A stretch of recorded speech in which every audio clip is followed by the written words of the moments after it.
Today, I'm going to be showing you how to replace almost any GM power steering pump. I'm going to tell you why they fail, how to properly bleed the power steering system, and if you stick around to the end, I'm going to show you more about our 1977 Trans Am that we're working on. This is the first video that I've done solo. I'm pretty proud of this video, but my audio gets a little kooky in a couple spots, and I'm sorry about that. Hopefully it's not too bad, but I am learning, so we're going to get better as the videos go on, and let's get back to our video. Now the first thing that we need to do, obviously, is locate a power steering pump.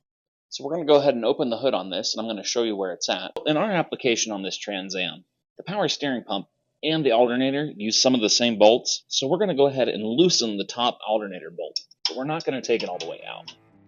That loosens that up so we can get to some of the other stuff. Now we've got that bolt loose, we're going to do the same thing on the bottom. And the big problem with these power steering pumps is that the lines leak.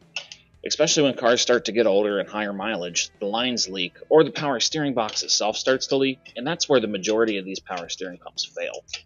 When they run low on fluid, they just burn up. And on the V-belt applications, it can also put a lot of extra stress on the bearing when you over-tighten the V-belt. So make sure you get the V-belts nice and snug, but don't over-tighten them.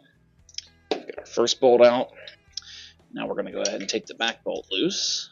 And especially on the cars, I like to get all the bolts out and get the power steering pump off before I take the lines out. That way we don't dump power steering all over our power steering box. We've got our top bolt out that the alternator also uses. We've got that spacer wiggled out of there. And now we just got to get our last bolt out. And just like that, our power steering pump bracket is loose. And now we can position it to a better position so we don't dump fluid all over everything when we drain it. And the next step is just to undo the low pressure line, which is just held on by a worm clamp. Wiggle that guy loose and they come right out. Now that we've got our power steering pump on the bench, let's go ahead and take the pulley off. And on the pre-1976 ones, it's just going to use a 7/8 nut.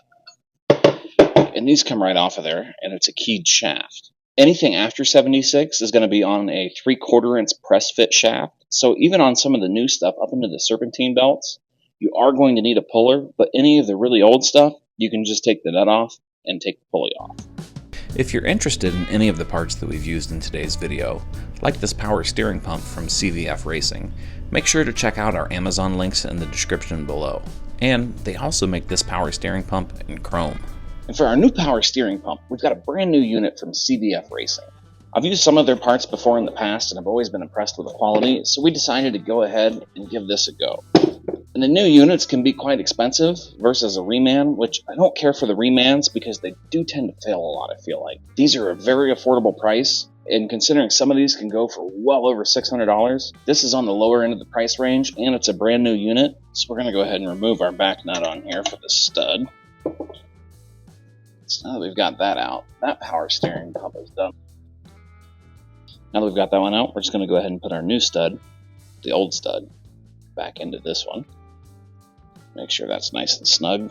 And now we can put our brackets back on. We're just going to turn that down so it's kind of snug. And we're going to put our spacer in there and slip that right over it. And our new bolt goes right in there. Now that we've got that on there, let's check out the back. Now the back on this is going to be the same setup. All that just mounts right on there, just like the old one did. Alright, now that that's on there, let's tighten these down a little bit.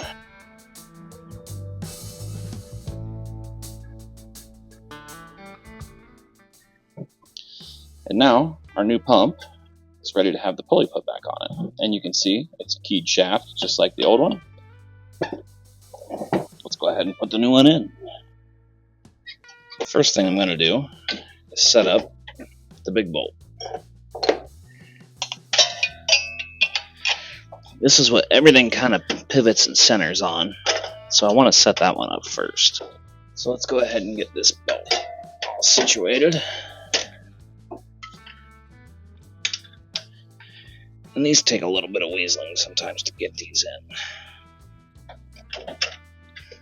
Alright, and we've got it started in the cylinder head. Now that we just have our top pivot bolt back in between the alternator and the power steering pump, this is the ideal time to go ahead and start the fittings and tighten back up our power steering lines. because you can swing this thing out quite a ways, and that's kind of what we're going for right now. That way you don't have to fight it later. Let's go ahead and put some of our hardware back in, and then we'll tighten up that high pressure line. Next, let's go ahead and get our belts laying back on the pulleys that they go to. Make sure that it's lined up on the crank, and it is. Belt's nice and snug on there. But you want to keep tension on the power steering pump while you're tightening that down. And then you move to the front. Now we're going to go ahead and move back to the back and tighten down our high pressure line. All right, we've got that tightened down. Now we go ahead and put our low pressure side back on. Now the next step that we're going to do, since all this is bolted back on, we've got it tightened down. Let's tighten down our nylock nut on the front of our pulley. And like I said, this won't be required on a press fitting one, but anything earlier, and it will. All right, now that we've got that in there, let's go ahead and fill up the system, and I'll show you how we bleed it. So we're going to use the instructions that they gave us from Cvf Racing on our new power steering pump. It says to lift the wheels off the ground on the front, and go ahead and turn the steering wheel all the way to the left. We've got our steering wheel cranked all the way to the left. Let's go ahead and add our power steering fluid. So the instructions from Cvf Racing for this power steering pump bleed process tell us to go ahead and raise the front wheels off the ground, which we have, and move the steering wheel left to right, full lock, 40 to 50 times. Quite obvious, it helps having wheels off the ground. But the whole point here is to get all of the air out of the system before we actually turn the pump on. And then they even recommend that you crank the motor for a few revolutions before you actually turn it on. So you may disconnect your distributor wire, but our motor's cold, so I know it's going to take a little while to crank, so I'm not too worried about it. And this is a lot of going back and forth. All right, let's check our fluid level. If the fluid has not dropped and there are any air bubbles present, that means that there's still air in the system. A rise in fluid level could also indicate trapped air in the system. Continue to cycle back and forth until there are no air bubbles present and the fluid level remains consistent. So we're going to go ahead and do it a few more times. All right, well, I don't see any more air bubbles in the fluid, so let's go ahead and check the fluid level. It looks like we need to top it off just a touch, and then we can crank. That's got us to the cold fill mark. Let's go ahead and put the car back down, and let's start it. Normally, I'd be in full support of taking the distributor wire off of this and letting it crank for a while, but it hasn't started in a while, so it's already going to crank for a little bit before it builds fuel pressure. So let's try it out. All right. Let's go see if we have any leaks.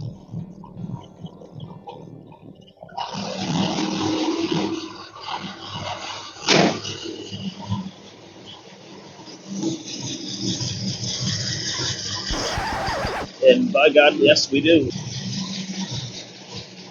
Oh, that is fuel, even better. And that's the nature of dealing with old cars. Our power steering doesn't leak, but we found a fuel leak in our AN line. Now we've got to fix that. But, as luck would have it, when you need AN line,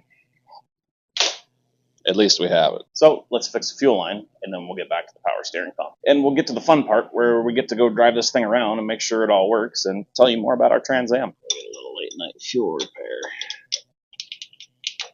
Alright, well, we've got a new AN fuels line. Let's weasel this thing back in here. The fun of making fuel lines at 3 in the morning after work. Fuel line has been replaced. In the interest of my neighbors, I will wait until the morning to test this one out. Now that our fuel line crisis has been averted, we've got our co-pilot loaded up in the car. Let's go ahead, shut the hood, and let's go out for a test drive, and we're going to tell you more about our Trans Am.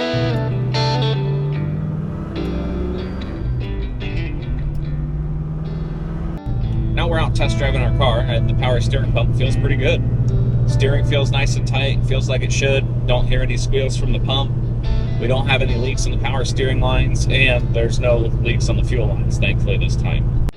So this is a 1977 Pontiac Trans Am that we're driving around today. It's got a Pontiac 400 motor in it, aluminum heads, lots of go-fast goodies. It's also a 4-speed car.